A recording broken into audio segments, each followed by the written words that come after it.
and like going immediately, like just dropping immediately into the first track, "See About Me." Mm-hmm. Uh, like you just kind of get like just thrown into your sound basically. Mm-hmm. Was that intentional? Yes. So I wanted it to, like, if you even look at the album cover, um, if you look at the album cover and then we talk about the first song, the album cover is like me. Let me look at a picture of it so I can, like, accurately, you dig? So the album cover is like me, like looking like I'm wearing pajamas, and then behind me is this sort of chaotic scene of planes taking off. There's like a crashed airplane. There's like this field, and there's an azure sky, right? And then there's me standing there with this kind of like calm look on my face in front of this plane that's clearly supposed to be my plane. And it's the framing inside of this like white frame. It's like you're coming into, like, out of an isolation chamber into this world that I'm designing. And I know it looks crazy right now, but it's like, trust me, get in this plane with me, and I'm going to fly you around this world and like help you make sense of it. And like, maybe you'll find a little bit of yourself in this world.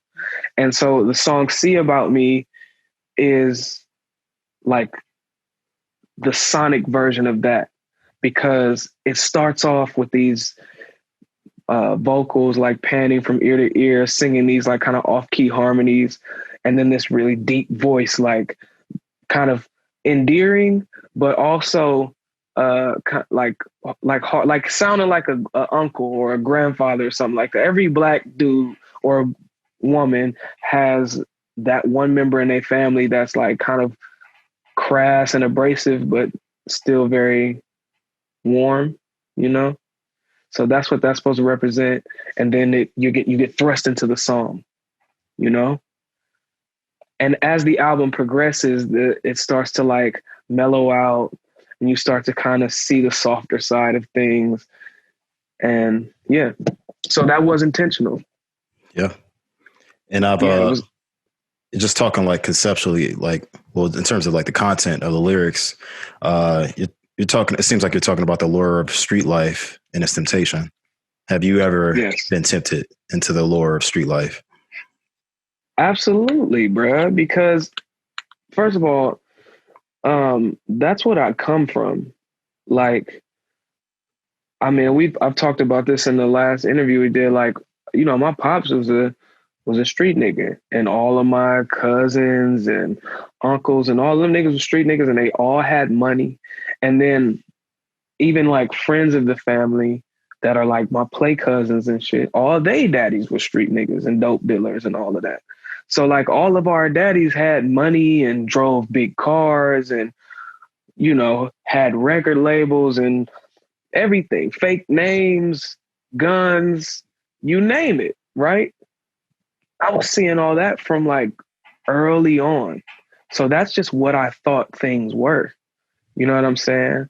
But I had a dichotomous upbringing, because though that was like the life of my father and like many of my close friends and family's fathers, my mother was like this like super educated, you know what I'm saying? Business minded, take care of your business, get your education. You're not finna turn out like that. So I had like kind of like both these things like pulling me equally. And that's what that song talks about. Like leaving town and coming back and niggas being like, oh, you left town and now you're different. That's what we was talking about before we even started the interview. It was like traveling and leaving Cleveland as soon as I turned 18 was monumental for me, because it gave me just a bigger worldview. You know what I'm saying? But I still come from the street shit, because, the man who raised me is purely a street nigga. You know what I'm saying? So I know that life, I know what it can bring you. And I know how to take away mentalities from that and work ethic from that and apply it to my music and apply it to something that is not going to land me in a negative position later in life. You know what I mean? Yeah, and that was another topic that that I was assuming that you were talking about is addressing folks that are watching you from afar and being judgmental about who you're becoming. Mm-hmm. Yeah, yeah, that's what it. And I was also like, like trying to be a little braggadocious because like Yeah, I can I hear do. that too. Because I mean, I be spitting, you know what I'm saying? I do, man. I But you rap. gotta do that. All rappers do that. So that's like Yeah, that is the thing that you need to do. for real. And I rap to for real, bro. And like, also, I feel very influential around this bit, especially in the town. Like, like it's this. I've People have called me several times to be like, damn, like watching you do your shit really helped me get on my shit, or that like asking me how to do certain things, or damn, when on this one song, how did you do that? You know what I mean? I'm giving advice and tips to niggas all the fucking time, and I don't even be trying to brag or boast and none of that. You never see me out here doing that. But that's why I said, name a nigga I ain't influenced, because you can't, bro. You really can't. I'm out here making niggas change their lives, bro. For real. Now, speaking of influences, were you thinking about Bone Thugs and Harmony when you were rapping towards the end of your first verse?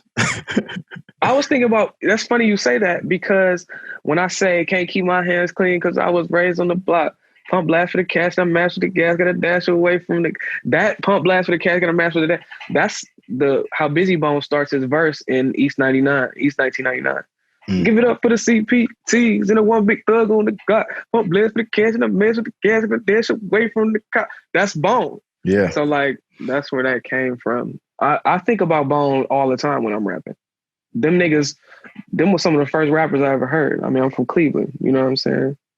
Crossroads is one of the first songs that I can like I have a memory of like the first time I heard it, saw the video, like it was huge, bro. And everybody in Cleveland is like, oh, Lazy Bone's my cousin, Busy Bone's my cousin, Wishbone's my everybody is Bone cousin in this fucking city, bro. Right. Or everybody mama know they mama or some shit like that. So like Bone is like in the fabric of everything I make. You know what I'm saying? Now going into the